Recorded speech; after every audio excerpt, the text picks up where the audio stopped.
আল্লাহ নবী ইরশাদ করেছেন, আল্লাহ নবী পরিষ্কার জানিয়ে দিয়েছেন, স্বৈরা শাসকেরা থাকবে না, থাকবে না।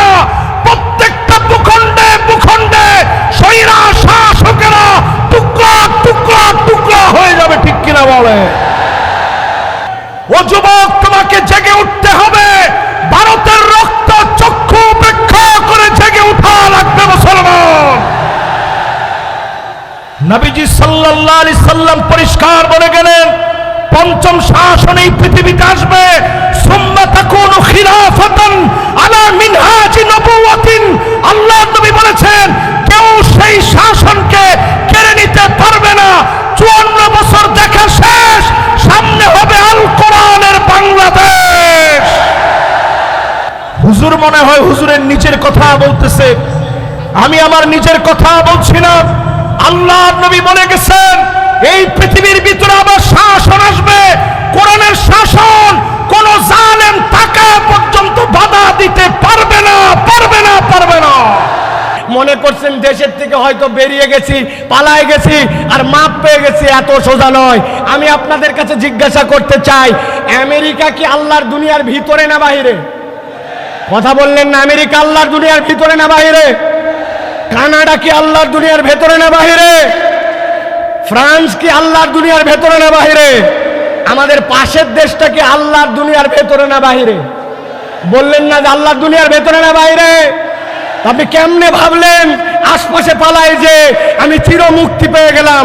আমি আমার ভাষায় বলি, ফুটবল খেলা মাঝে মাঝে শুরু হয় সেন্টার থেকে বল নিয়ে খেলতে খেলতে এপা ওপা করে ডিয়ের মধ্যে যায়, ডিয়ের মধ্যে থেকে এরপরে গোল দিকে কিক করে। আপনার কেবলমাত্র দৌড়ানি শুরু হয়েছে, এখনো বহুত দৌড়ানি বাকি আছে। আল্লাহর ধরা সবচেয়ে বড় ধরা। আল্লাহ ধরে না কিন্তু ধরলে আল্লাহ ছাড়ে না। ঠিক কিনা? আমি বলবো, আবেগ দিয়ে আর কাজ হবে না।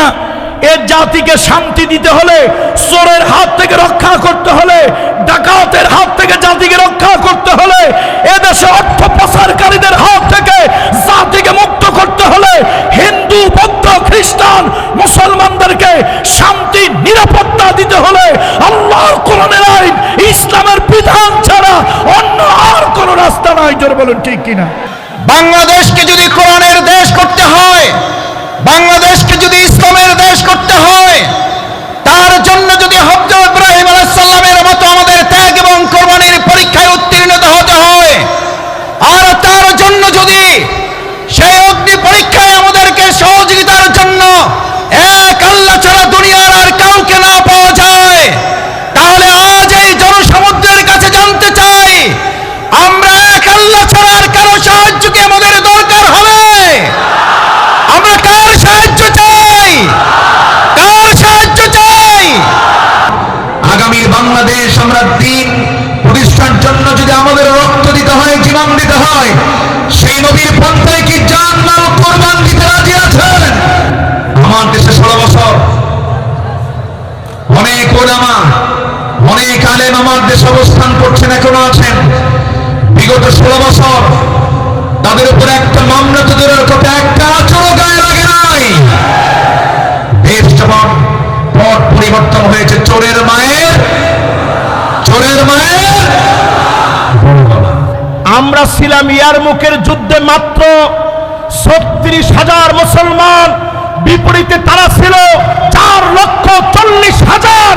খালিদ বিন ওয়ালিদ শুধু চিঠি লিখেছে, আসলিম তাসলাম, ইসলাম গ্রহণ করো, শান্তি পাবে। রোমক সম্রাটের পায়জামা গরম হয়ে গেছে। সে চিন্তা করছে 36,000 মুসলমান আসলে আমরা পারবো কেমনে?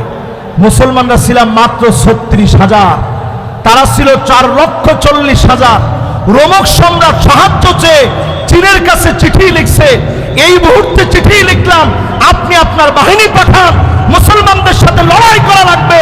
উত্তর দেওয়া হয়েছে, চীনের সম্রাট লিখছে, খবরদার তাদের সঙ্গে যুদ্ধে যেও না। ইন্না কওমান লাউ আরাদু আন ইয়াখলাল জাবাল লাখালাউহা। মুসলমানরা যদি পাহাড়কে বলে, পাহাড় তুমি তোমার জায়গা থেকে সরে যাও, পাহাড় তার জায়গা থেকে সরে যাবে।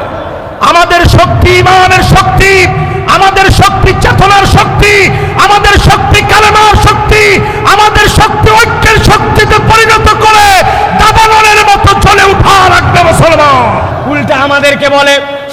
ভাইকে তো কোনো দলের লোক মনে করতাম না, কিন্তু উনিও তো দেখি দলের কথা বলে। আল্লাহর দ্বীনের পক্ষে কথা বললে, আল্লাহর আইনের পক্ষে কথা বললে দল খুঁজে নামে পরিচয় দেয়, আসলে এইগুলা মুনাফিক মার্কা মুসলমান। ভালো করে বোঝেন, আল্লাহ বলছেন কেউ যদি আল্লাহর দিন থেকে মুখ ফিরায় নাই, ফায়ামুত ওয়া হুয়া কাফির, এই অবস্থায় যদি মারা যায় তাহলে সে কাফের। আল্লাহ বলছেন আর কেউ যদি কাফের অবস্থায় এরকম করে মুরতাদ হয়ে মরে যায়, ফাহাবিতাত আমালুহুম ফিদ দুনিয়া ওয়াল আখিরা ওয়া উলাইকা আসহাবুন নারি হুম ফিহা খালিদুন। এই মানুষগুলাকে চিরস্থায়ী জাহান্নামে ঢুকানো হবে, এদের কোনো বিচার হবে না, সরাসরি জাহান্নামে যাবে। অতএব যাই করি নাই করি কখনো আল্লাহর দিনের থেকে মুখ ফিরানো যাবে না, আর নিজের পণ্ডিতি খাটায়া আল্লাহর বিধান নিয়ে কোনো বাজে কথা বলা যাবে না, ঠিক না? খুব সাবধান প্রিয় ভাইরা। আল্লাহ রাব্বুল আলামিন কোরআনুল কারীমের মধ্যে বিস্তারিত কথা বলেছেন, সংক্ষেপ সময় এই জন্য আপনাদের কাছে বোঝানোর জন্য বলছি। মুরতাদ কিভাবে হয়? ওরা মনে করে নবীর তরিকা ঠিক না, নবীর পদ্ধতি পছন্দ করে না, আল্লাহর বিধান আগে ঠিক মনে করত, কিন্তু এখন মনে করে আল্লাহর বিধান বোধহয় বাংলাদেশের জন্য, আমাদের সমাজের জন্য অচল। এরকম যদি মনে করে, ও যত হাজী সাহেব গাজী সাহেব হোক না কেন, আল্লাহর কাছে সে মুরতাদ হয়ে যাবে, বিনা হিসাবে জাহান্নামে। আল্লাহ হেফাজত করুক, বলে আল্লাহুম্মা আমিন। প্রিয় ভাইয়েরা, এবার চলেন আমরা 3 নম্বর দলের মধ্যে যাব।